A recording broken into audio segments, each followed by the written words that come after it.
Now that I've got my dungeon map, I need to create descriptions for all 9 of these rooms.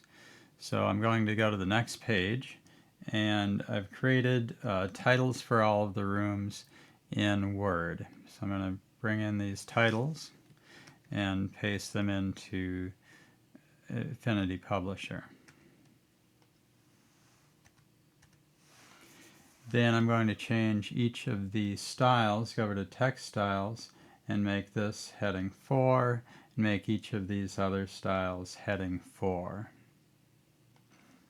Now I've set all of these to heading 4. I'm going to put in a description. Now, one of the things I'm going to do is add a text box for a read-aloud section after each of these headings.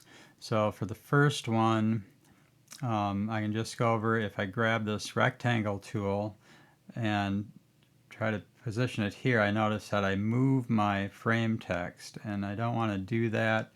One way to prevent that is to go over to layers and lock that, so now it won't move when I try to add a rectangle to it.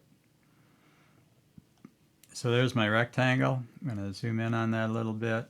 Now it's covered up the other text, so I don't want that. So I'm going to go up to the select the rectangle and go to show wrap settings and change it to jump. So now the text will jump down beyond the area of the rectangle. Okay, then I'm going to go back to my Word document where I have the text typed up, and I copy my read aloud text, and I'm going to paste that in over here.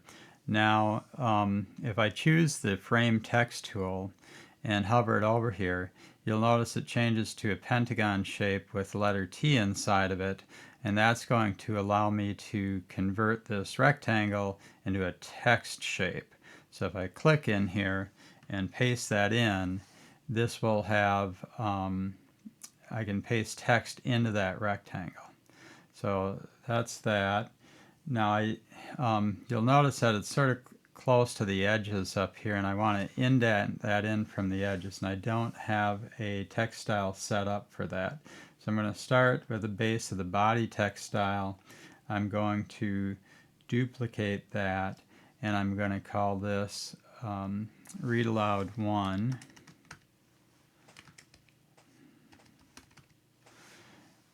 And I already have a read aloud that I've set up, but I'm just, for demonstration, I'm going to use this read aloud 1 font or text style.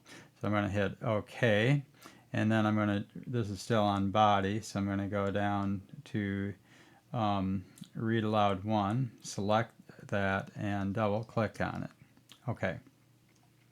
Now usually it starts, if you just open up one of these, a lot of times it'll start up here in character.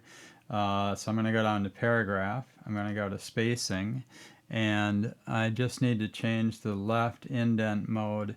If you look, that's moving over, so that's good. I'm just move it over 0.05. I'm going to also do the right indent to 0.05. And I'm going to change the spacing before. If I try to change that, it doesn't seem to be changing. So I'm going to, but if I change this to always, then I can increase the spacing before. And I'm just going to set that to 5 points. Okay, so that looks pretty good, but I want to add a little line on either side of this. So in order to do that, I'm going to go down to decorations down here, and I'm going to enable the decorations. I'm going to put a line on the left and the right. Now right now it's set to be on either side of the text. I want to change that so it's on either side of the column. And then I want to change this so it goes up to the top of the column. So if you watch this line, and I'm on the left, let's see, from cap height, I'm going to change that to a minus, so it's actually going in the minus direction. So I'm going to change that to minus 0.1. and I'm going to change on the bottom to -0.1. So it's going to go a little bit above and below the actual text. And actually, I'll take that out of there later. But the other thing I can do is to, first of all, I'm going to make this my green color. And then on this, I can add at the start, I can add a shape to that, and I'm going to add a solid circle to that.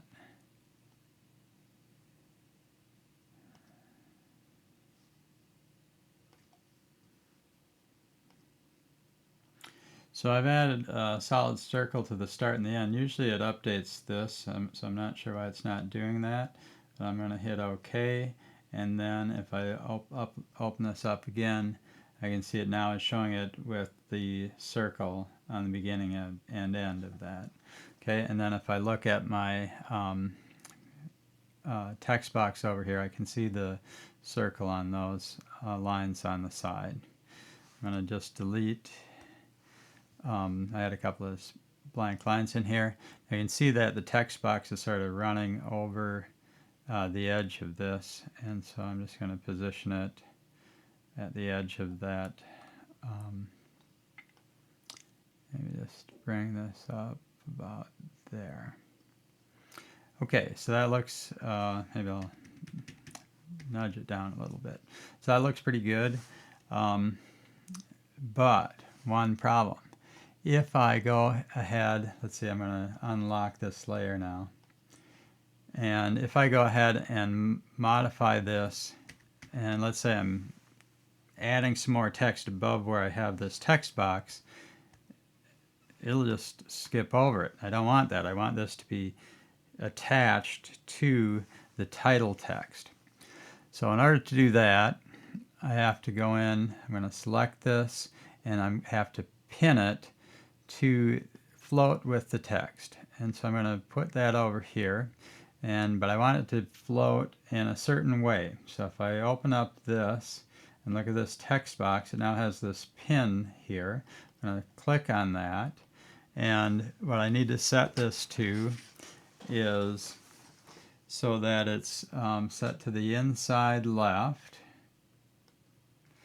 of the column, and with an offset of 0, and I want it to be outside below the line, but change this to 0.03, and that should have it set up pretty good for how I want to do it. Now if I go in and add some more text above this, it will move that text box along with that title.